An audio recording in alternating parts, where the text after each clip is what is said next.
찬양 감사드립니다. 우리 찬양해 주신 것처럼 우리는 오직 은혜로만 살 수 있는 하나님의 사람들인 줄로 믿습니다. 그 은혜가 우리의 삶 가운데 충만하고 우리는 그 은혜로 나아가 승리하는 하나님의 백성들 되기를 주의 이름으로 간절히 축원합니다. 제가 지난주 설교 가운데 21세기 들어서 큰 역사의 변곡점이 2007년 스마트폰의 출현이었다라고 하는 말씀을 드렸습니다. 그런데 2007년 이후에 인류의 역사에는 또 하나의 큰 변곡점이 있었습니다. 이 사건을 전후로 우리가 사는 삶의 모양과 양식이 완전히 바뀌었다 해도 과언이 아닐 텐데 비교적 최근이었는데요. 2019년입니다. 2019년에 무슨 일이 일어났냐 하면 코로나19가 발병을 했습니다. 코로나19가 발병을 하고 그리고 전 세계를 이 코로나19가 뒤엎으면서 이제 전 세계는 두려움과 혼란이 가득했죠. 사회는 이 코로나 전과 후로 많은 것이 바뀌었습니다. 그때 사용했던 단어가 뉴 노멀이라고 하는 단어였습니다. 노멀이라고 하는 영어 단어는 우리가 잘 알듯이 보통의 평범한 정상적인이라는 뜻입니다. 그런데 새로운 형태의 일반적인 모습이 등장했다라는 뜻으로 쓰인 단어가 뉴 노멀인데 한때는 비정상적이고 일시적인 변화로 여겨졌던 것이 새로운 기준으로 굳어졌다라고 하는 의미죠. 예를 들면 이런 것입니다. 코로나 전에 직장은 반드시 출근을 해서 일을 했어야 됐습니다. 재택근무는 아주 소수 그리고 특정 직종에만 있었는데 코로나 이후로 재택근무가 많이 늘어났죠. 그래서 재택근무를 하는 사람들도 꽤 많이 있습니다. 회사뿐만 아니라 학교도 그렇습니다. 학교는 원래 가야 합니다. 가서 수업도 듣고 그래야 하는데 이 코로나 때 온라인 수업이 보급이 되면서 지금은 대학원 중에서 온라인 수업으로 그 과목을 하는 대학원들도 많아지고 아예 온라인 전문 과정까지 생기기도 했습니다. 소비 형태도 그렇죠. 이전에는 뭐 직접 물건을 구매하고 하는 일들이 많았습니다만 이 코로나 사태 이후로 굉장히 급성장한 회사 중에 배달 어플 회사들이 있습니다. 그래서 이 어플로 배달도 시키고 또 직접 마트에 가서 장을 보는 게 아니라 이제 핸드폰으로 인터넷으로 직접 그것으로 장을 보는 이제 그런 삶의 양식들이 이제 자리 잡게 되었지요. 이러한 새로운 기준이 자리 잡을 때까지는 여러 가지 시행착오와 논란 그리고 적응에 대한 문제들이 있습니다. 그리고 사람에게는 관성이 있어서 예전에 내가 했던 것이 편하고 그게 좋기 때문에 새로운 변화에 대한 저항과 엄청난 반작용도 있고 그로 인한 혼란이 발생하기도 합니다. 이러한 뉴노멀이 세워지는 과정 가운데에 그 혼란의 중심에 있었던 것이 교회입니다. 이 교회는 여러 가지 중요한 사역들과 또 중요한 면이 있겠지만 그래도 교회 그러면 이렇게 주일날 아침에 모여서 예배드리는 예배가 제일 중요할 텐데 코로나19 이후로 이 예배에 대한 형식도 바뀌게 되죠. 불과 한 6-7년 전 일인데 굉장히 멀게 느껴지긴 하는데 기억하시겠지만 그때에는 예배 인원에 제한이 있었습니다. 그래서 20명 그래서 서울에 있는 교회에서는 추첨을 해서 1번부터 20번까지 번호를 받은 사람만 예배를 드릴 수 있었습니다. 그래서 20명이었다가 10명이 됐다가 나중에는 방송반만 들어갈 수 있게 하는 그래서 그때 참 힘들었는데 저는 청년부를 했기 때문에 매일 설교를 했는데 지금도 기억나는데 빈 회중석에다가 설교를 하는 날이 많았습니다. 그래서 그걸 이제 송출했었는데 그때가 참 어렵고 힘들었었는데 그때 이제 신학계에서는 온라인 예배도 예배가 맞는가라고 하는 논란이 굉장히 많이 있었고 그 온라인 예배에 대한 거부감도 있었던 것이 사실입니다. 그런데 이제는 그 온라인 예배가 어떤 우리 하나의 새로운 기준과 새로운 일상적인 모습이 되면서 주의를 지키지 못하거나 그리고 휴가 중에는 온라인 예배를 드리고 또 주의를 끼면서 휴가를 가면서 마음 한켠으로는 온라인 예배가 있으니까 괜찮아 라고 하면서 마음을 다잡기도 하고, 그리고 아직도 온라인 예배에서 현장으로 돌아오지 못한 분들도 계십니다. 이 신방을 하다 보면 우리 구역장들께서 그런 얘기를 참 많이 하세요. 코로나 전에는 우리 구역에 참 많이 모였어요. 근데 코로나 후에는 잘 안 모입니다. 이제 코로나 전후로 구역 모임이나 소그룹 모임에 대한 그 모습도 바뀌게 되었지요. 이 교회는 이 사회가 변하는 것에 따라서 늘 이러한 뉴노멀에 도전을 받습니다. 교회사에 있어서 그 기준이 완전히 바뀌었던 가장 대표적인 사건은 종교개혁이라고 할 수 있을 겁니다.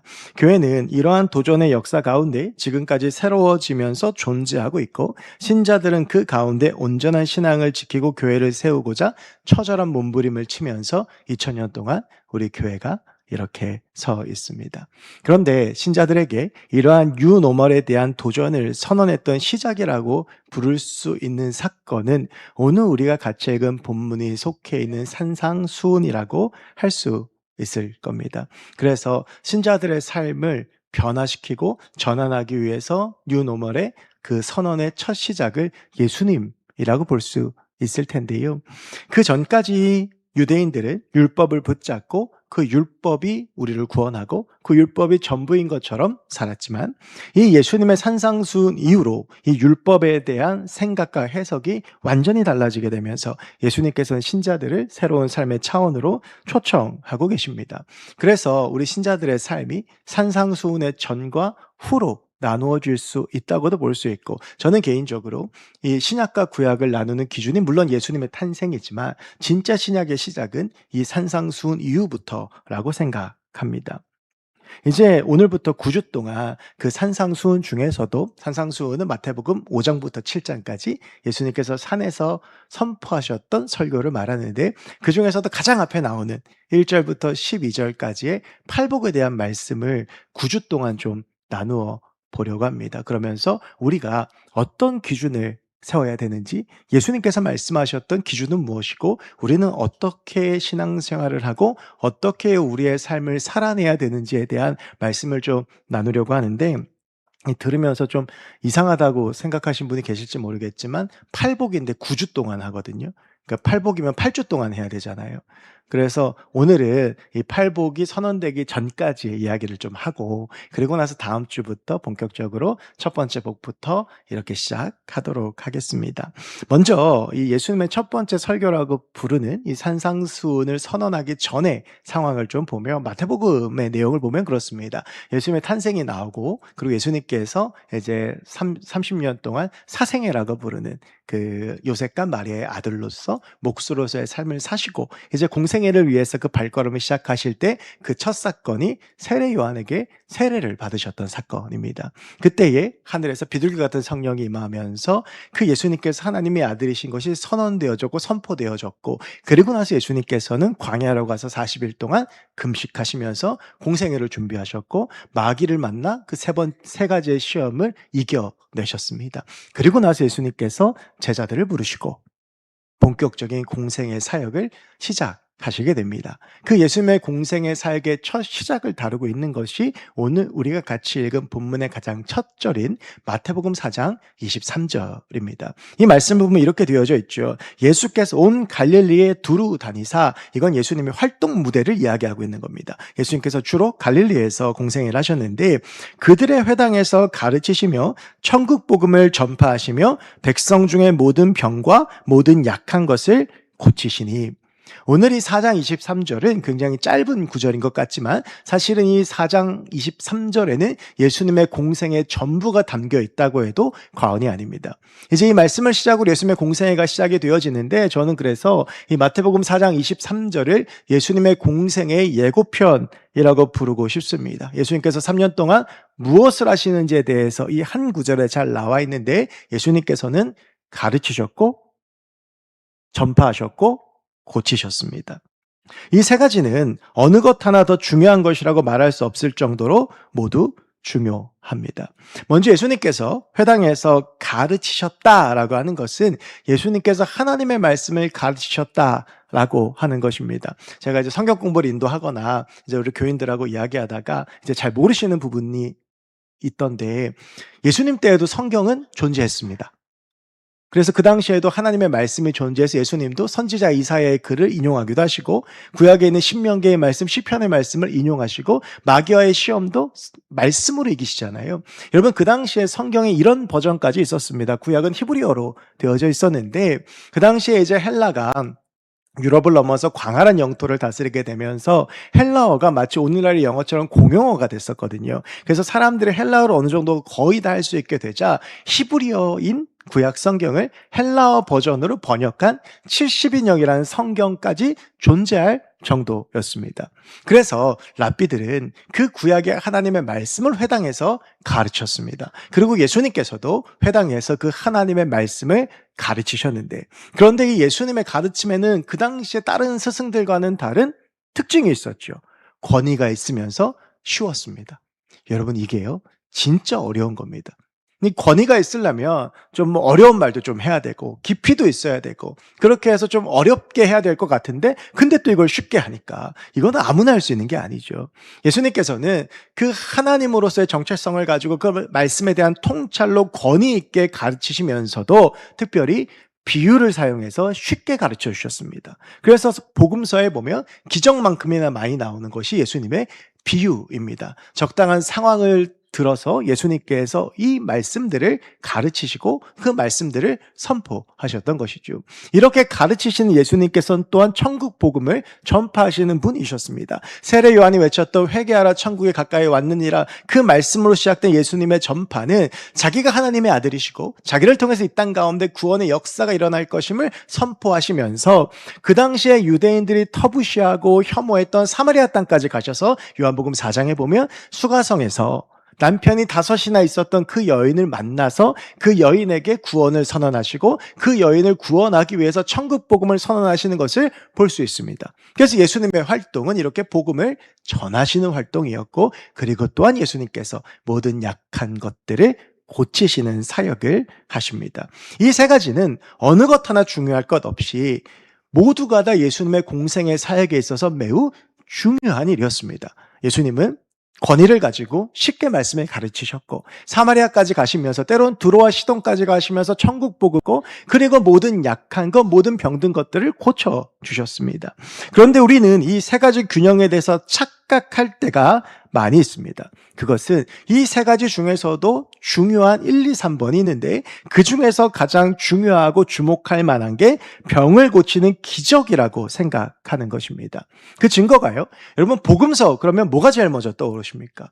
복음서 그러면 보통은 예수님의 치유 기적이 먼저 떠오릅니다. 복음서 했는데 비유가 먼저 떠오르거나 복음서 했는데 예수님께서 이방 지역으로 가서 천국 복음을 선언했다라고 하는 것보다 예수님께서 눈 먼 자의 눈을 뜨게 하시고 앉은 뱅이 일으키시고 죽은 자를 살리셨다라고 하는 고치시는 기적이 우리 가운데 먼저 떠오르게 됩니다. 그런데 복음서의 분량을 한번 보면 예수님이 가르치시는 것, 예수님이 전파하시는 것, 그리고 예수님이 고치시는 것, 그 어느 것 하나 치중됨 없이 기적만큼이나 비유가 나오고요. 또 그 가운데에서 예수님께서 끊임없이 선언하시고 전파하신 내용도 나오고 있습니다. 요한복음 같은 경우 예수님의 기적을 7개밖에 다루지 않죠. 그런데 우리는 왜 이 복음서를 읽으면서 기적에 집중하고 왜 예수님의 공생의 사역이 기적을 위한 활동이었다고 생각하느냐라고 하면 우리의 현실과 맞닿아 있어서 그렇습니다. 여러분 우리는 본질적으로 한계가 있는 존재입니다. 그러다 보니 살아가면서 어렵고 힘든 일들을 만나게 되죠. 내 힘으로 도저히 할 수 없는 일들을 만나게 되면서 우리는 무엇을 꿈꾸냐 하면 기적을 꿈꿉니다. 내가 몸이 아플 때 성경에서 예수님께서 병자를 고치시는 장면을 보면서 그 기적을 사모하게 되고 내 마음이 무너지고 절망 가운데 있을 때 예수님께서 희망을 선언하시고 그 희망 가운데 있는 자를 치유하시는 모습을 보면서 나도 그 희망을 가질 것을 간구하게 되면서 우리는 알게 모르게 이 기적이라고 하는 단어에 매몰되어질 때가 참 많이 있습니다. 그래서 우리가 하는 대부분의 기도의 내용 역시도 그렇지 않습니까? 하나님께서 불가능 가운데 가능케 해주시고 내 삶 가운데 기적을 베풀어 주시고 고쳐주시고 회복시켜 주시고 우리의 대부분의 기도의 내용도 거기에 집중되어져 있습니다. 그런데 오늘 우리가 같이 읽어보면 마태복음 4장 24절 25절을 보면 마치 마태가 그런 우리의 마음을 대변하는 듯하고 기적이 제일 중요하다라고 말하는 듯합니다. 24절, 25절 보면 이렇게 되어져 있죠. 그의 소문이 온 수라에 퍼진지라 사람들이 모든 앓는 자, 곧 각종 병에 걸려서 고통당하는 자, 귀신 들린 자, 간질하는 자, 중풍병자들을 데려오니 그들을 고치시더라. 갈릴리아 데가볼리와 예루살렘과 유대와 요단강 건너편에서 수많은 무리가 따르니라. 이 말은 이런 거예요. 예수님께서 엄청난 기적을 베풀어 주셔서 뭐 병에 걸려서 고통받는 사람, 귀신 들린 사람, 간질병자들, 중풍병자들, 당시의 기준으로 절대 고칠 수 없는 사람들을 고쳐주셨더니 수많은 무리가 각지에서 나와서 예수님을 따랐다라고 하는 것입니다. 그래서 우리가 이걸 보면 그래서 기적이 중요한 거구나. 기적이 선언되면 많은 사람들이 예수를 알게 되고 예수께 돌아오게 되는구나 라고 생각할 수 있죠. 여러분, 그런데 오늘 말씀은 마태복음 4장에서 끝나는 것이 아니라 그 다음에 예수님께서 무엇을 하셨는지가 나오죠. 마태복음 5장 1절과 2절을 보면 이 모인 무리들을 데리고 예수님께서 뭘 하셨는지가 나오는데 1절과 2절이 이렇습니다. 예수께서 무리를 보시고 산에 올라가 앉으시니 제자들이 나온지라 입을 열어 가르쳐 이르시되. 여러분, 그렇게 수많은 무리들이 예수님께 소문을 듣고 왔는데 예수님께서 이 무리를 데리고 어디로 가시냐 하면 산으로 가십니다. 그리고 그 산에서 입을 열어 가르치십니다. 여러분, 우리가 신앙생활을 하면서 체험이 참 중요합니다. 체험적인 신앙이 중요하죠. 하나님께서 살아계시고 하나님께서 고쳐주시고 하나님께서 불가능 가운데 가능을 주시고 내 막힌 길을 열어주시고 내 어두운 가운데 빛을 주시고 그 체험하는 것이 너무나도 중요한데 근데 체험이 체험으로만 머무는 것은 매우 위험합니다. 여러분, 예수님의 그 당시에 기적을 보고 수많은 무리들이 예수님을 따랐습니다. 그들 중에서는 군중들이 많았죠. 여러분, 그런데 그 기적을 보고 예수를 따르던 이들이 결국에는 어떻게 됩니까? 예수님의 공생의 마지막에 십자가 곁에 있었던 자들은 소수에 불과합니다. 예수님은 이 예수님의 공생의 사역을 통해서 그 기적을 직접 경험한 사람이든지 그 기적을 목격한 사람이든지 그들이 모이자 그들을 데리고 산으로 올라가십니다. 집중할 수 있는 것, 다른 거 어떤 것도 없는 것. 그 산에 올라가셔서 예수님은 본격적으로 가르치기 시작하시는데 예수님께서는 모세의 율법을 새롭게 하면서 말씀을 가르치시고 주기도문을 중심으로 천국 복음이 무엇인지 하나님의 용서와 은혜를 선언하고 가르치기 시작을 하십니다. 아마 이것은 체험을 한 그들에게 하나님을 알게 하고 그들이 온전히 신앙생활을 하게 하고 제대로 하나님을 믿고 뿌리를 내리고 살게 하기 위한 예수님의 계획이고 사역이었다라고 할 수 있습니다. 여러분, 우리의 신앙에 깊이 뿌리 내리는 것이 매우 중요합니다. 우리가 그저 감정의 작용이나 한번 일어난 일들을 보거나 어떤 그 기적에 매료되어서 내 신앙의 뿌리가 주님 앞에 깊게 뿌리 내리지 않으면 상황이 바뀌면 우리의 신앙이 흔들리게 됩니다. 하나님께서 내게 주신 체험이 있다면 그 체험을 붙잡고 주님을 알기 위해서 더욱더 몸부림쳐야 되고 하나님께서 내게 은혜를 주셨다면 그 은혜를 사골국물 우려내듯 몇십 년 동안 그 은혜만 우려내서 그 은혜로 사는 게 아니라 그때부터 시작된 하나님의 은혜를 누리며 하나님을 알기 위해서 하나님을 느끼기 위해서 몸부림치며 하나님과 함께 살아가야 한다는 것입니다. 여러분, 제가 말씀 준비하면서 헤아려 보니까 사역을 한 지가 꽤 오래됐습니다. 올해가 이제 제가 사역을 시작한 지가 꼭 20년 되는 해더라고요. 제가 전사 때부터. 그리고 내년이 되면 제가 이제 목사 안수를 받은 지가 20년이 됩니다. 김해교회가 저희 모교회 포함해서 제 9번째 교회입니다. 얼마나 많은 교회, 얼마나 많은 교인들을 제가 경험했겠습니까? 그러니 수많은 사람들, 제가 몇만 명의 사람을 만났겠죠. 그 사람들 중에서 기억을 못하는 사람들이 더 많을 겁니다. 이제는 안양제일교회 이렇게 사진 보면 얼굴은 알겠는데 이름도 까먹은 분들이 많아요. 그러니까 원래 이게 사람이라는 게 자꾸 그렇게 잃어버려야 또 새로 인풋이 되지 않습니까? 근데 제가 꼭 기억을 하고 있는 사람이나 사건이 있습니다. 아주 오래전 일도. 여러분, 여기에는 두 가지 경우가 있습니다. 하나는 좋은 긍정적인 경우가 있죠. 정말 저하고 마음을 나누고 그 속에서 같이 기도하고 그러면서 신앙적으로 온전히 서고 내가 기억할 만한 보람도 있고 그 막 뿌듯함도 있고 이런 분들도 있어요. 그런데 어떤 분은 생각하면 참 마음이 무겁고 미안하고 제가 교구 목회나 청년 목회자로서 군목으로서 좀 잘했더라면 얼마나 좋았을까 라는 생각을 하게 하는 얼굴들이나 그런 사람들도 있습니다. 여러분 제가 그렇게 생각할 때에 제가 가장 후회하고 제 마음 아픈 사건이 하나 있는데 부끄러움을 불구하고 좀 나누려고 합니다. 제가 이제 목사가 26에 되고 27에 군에 가서 첫 사역을 시작을 했거든요. 지금 생각해 보면 '뭘 안다고 내가 목사라고 그러고 다녔을까?' 싶은 그 부끄러운 마음이 있는데 그때 이제 군 사역을 처음 시작을 했는데 여러분 군인교회는 특징이 하나 있습니다. 군인교회의 특징은 신자의 80%가 초신자라는 겁니다.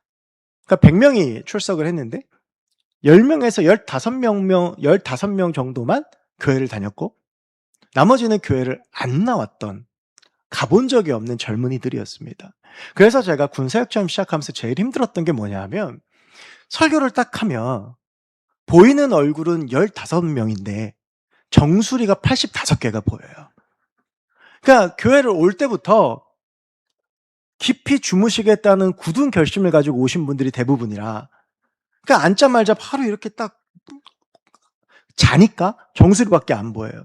그래서 제가 전에도 한번 말씀드렸죠. 그래서 제가 그때 늘 했던 얘기가 설교를 듣다 졸면 내 책임인데 듣기도 전부터 졸면 난 어쩌란 말이냐. 근데 이제 마음이 너무 힘든 거예요. 나름대로 열정도 있고 막 하는데 뭐 설교 준비 그때도 열심히 했겠죠. 열심히 하고 하는데 겨우 10명 앞에서 이렇게 듣고 있고 다 그냥 자고 귀신같이 간식 줄 땐 또 일어나고. 얼마나 마음이 힘들었겠어요. 그런데 어느 날 한 몇 달 지나고 나서 어떤 신병하나가 왔는데 제일 앞자리에 앉아서 우리 지휘자 반주자 앉은 저 자리에 앉아 가지고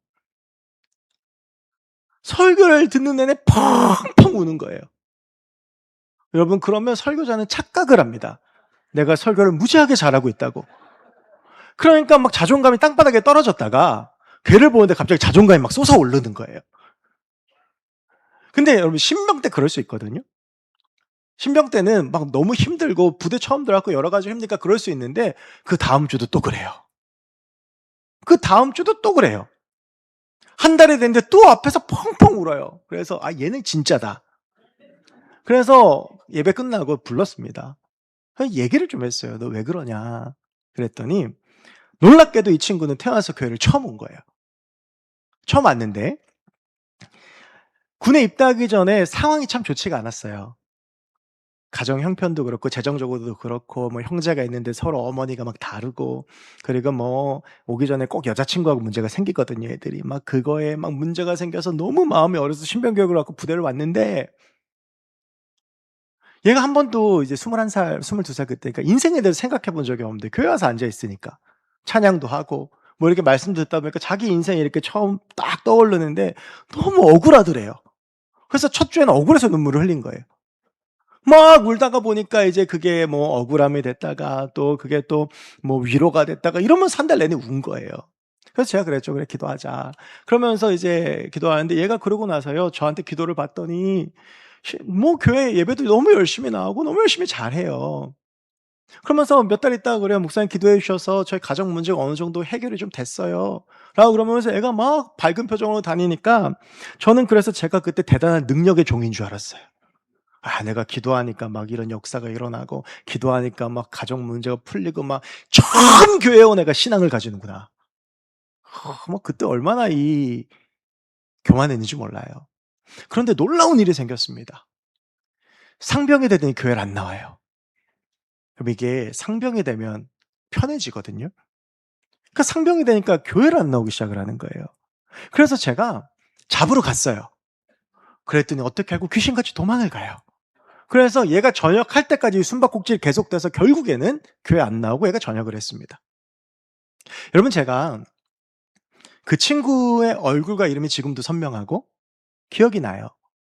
제가 이 말씀을 준비하고 또 그 친구에 대한 미안함 속에서 무슨 생각을 하냐 하면 내가 그때 그 아이를 붙잡고 나한테 취한 게 아니고 그 상황에 취한 게 아니라 그 영혼을 바라보면서 내가 말씀을 가르치고 하나님을 알려주고 함께 하나님을 알기 위해서 몸부림치고 내가 그 아이를 붙잡고 씨름했다면 어땠을까? 그 생각만 하면 너무 미안한 거예요. 마치 내가 그 영혼을 살리지 못한 것 같은? 그래서 아까 2부 예배 시간에 설교를 하다 잠깐 물컥했는데 너무 미안한 거죠. 여러분 우리가요. 영적 착시에 빠질 때가 많습니다.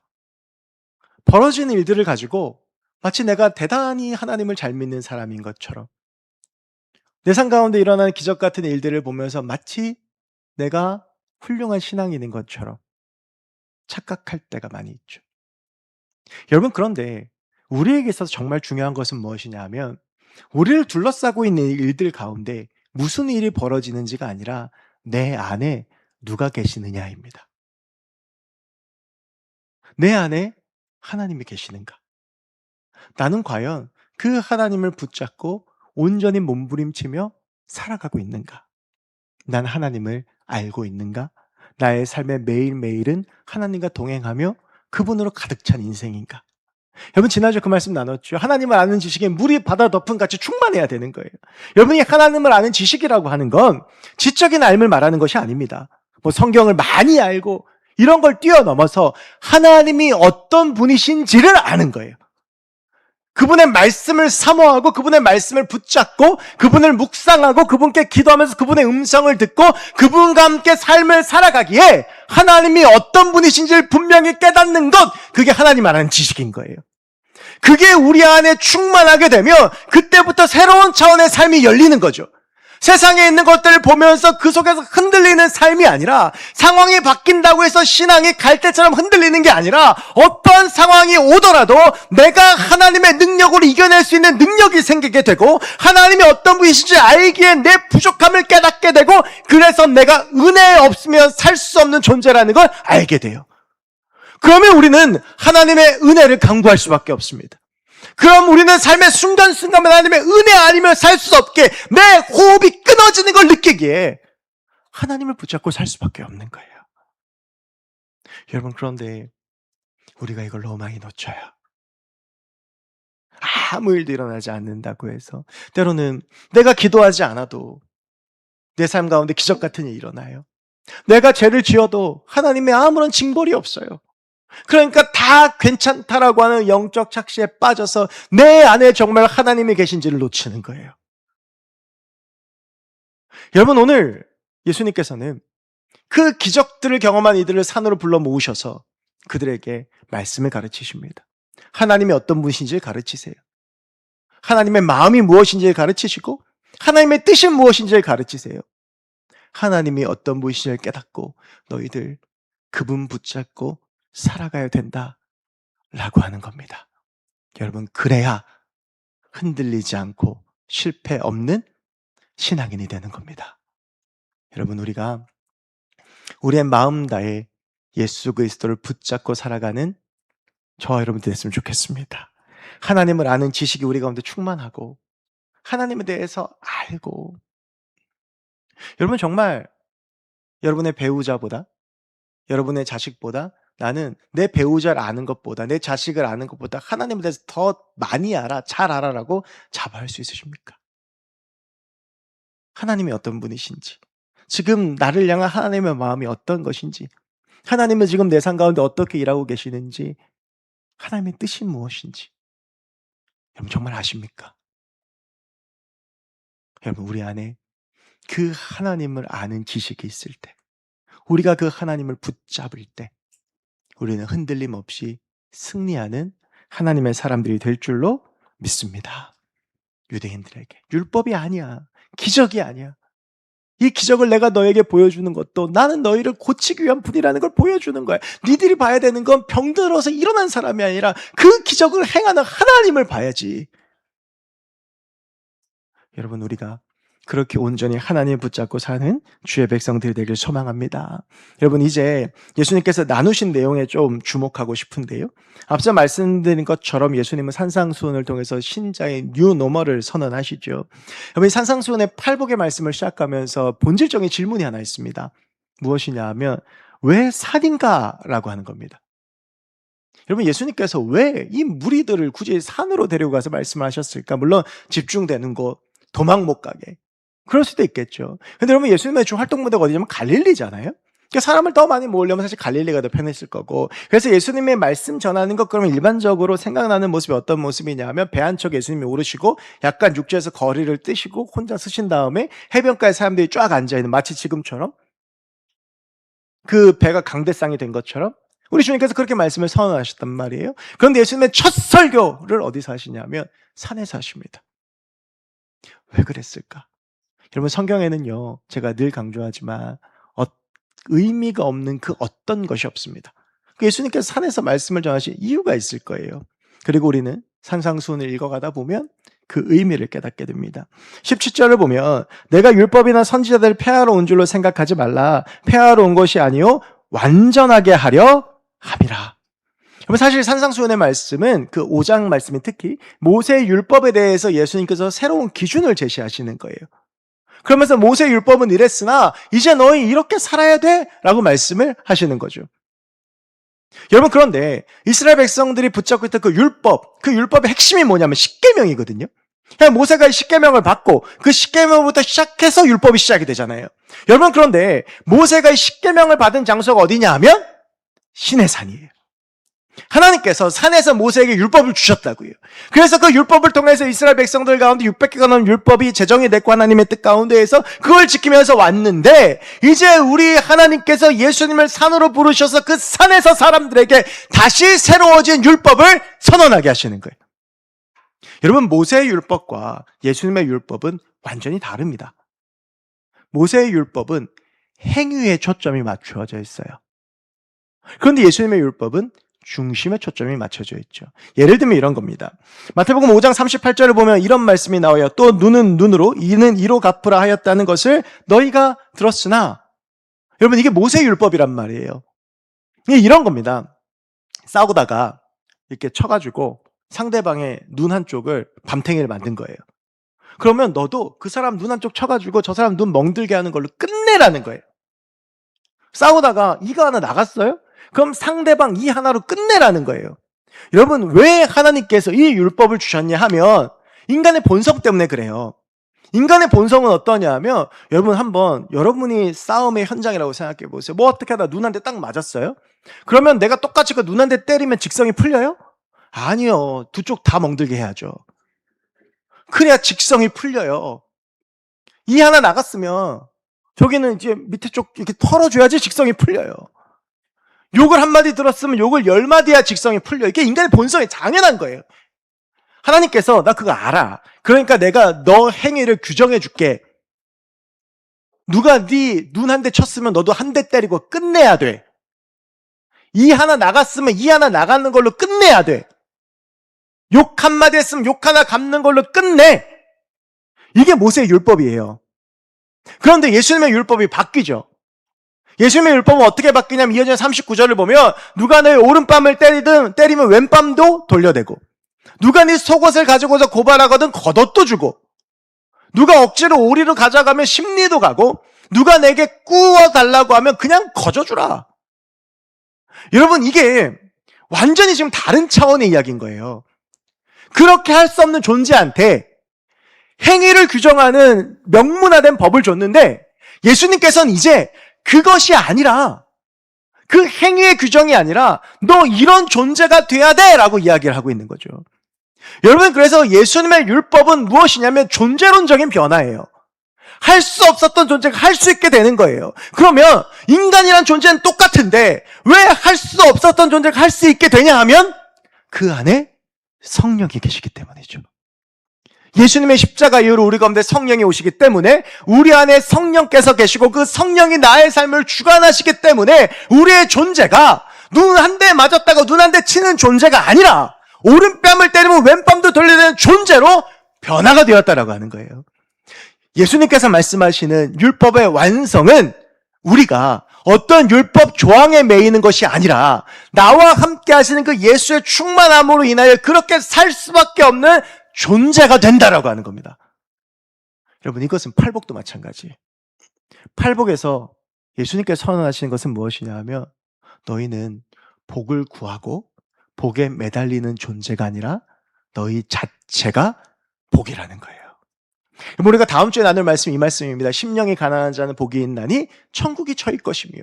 여러분 한번 생각해 보세요. 세상의 관점에서 보는 복과 가난함이 어울리는 말이 아니죠.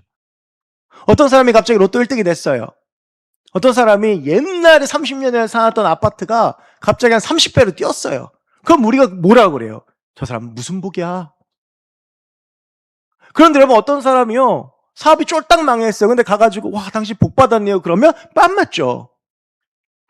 여러분 우리가 생각하는 복의 개념이 그래요.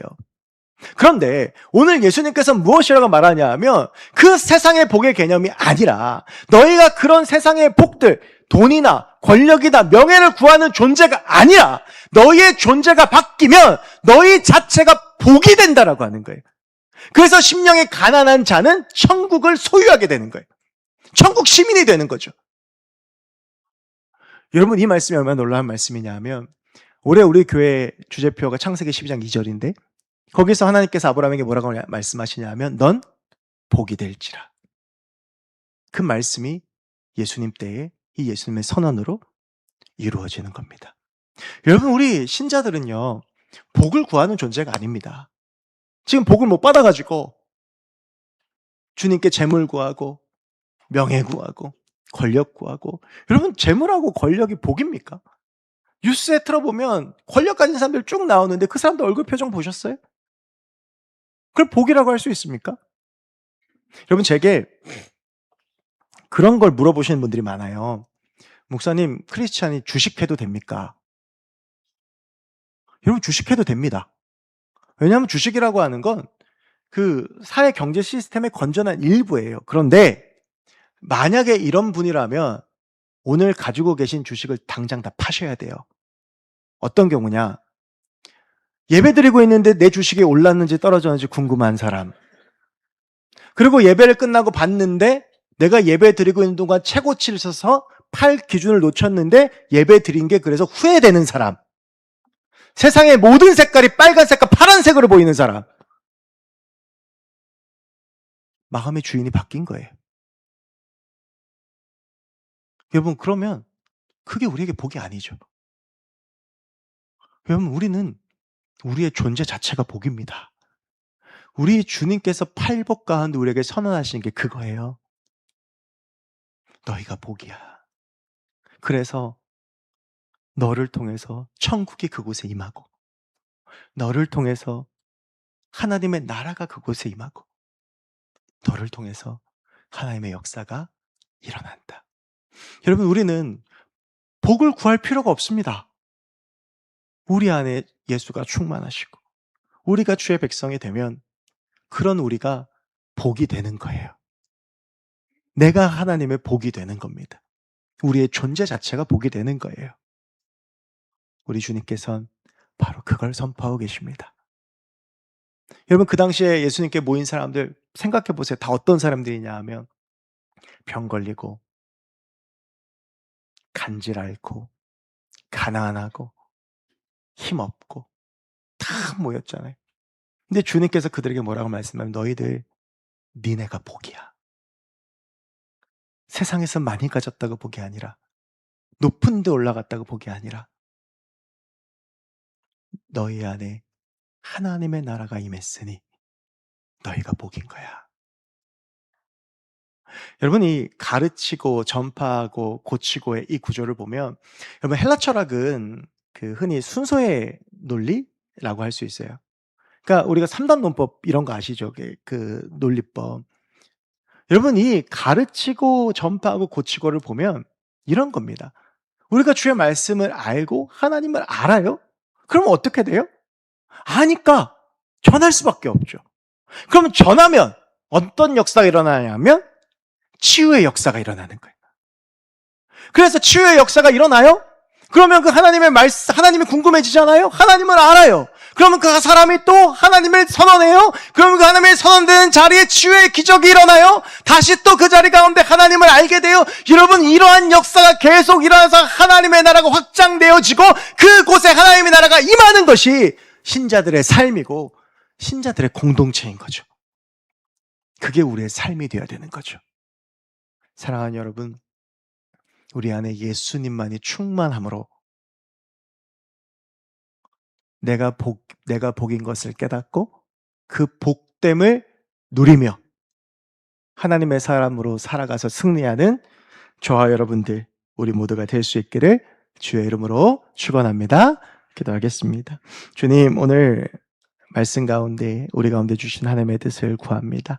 하나님, 우리 안에 주님 충만하게 하시고 오직 그 예수로 충만하여 하나님을 더욱더 깊이 알고 하나님의 복으로 살아가는 우리 모두가 되게 하여 주시옵소서. 감사드리며 예수 그리스도의 이름으로 기도하옵나이다. 아멘. 우리 함께 말씀 기억하시면서 간절히 소망하는 마음으로 우리 충만 찬양하겠습니다.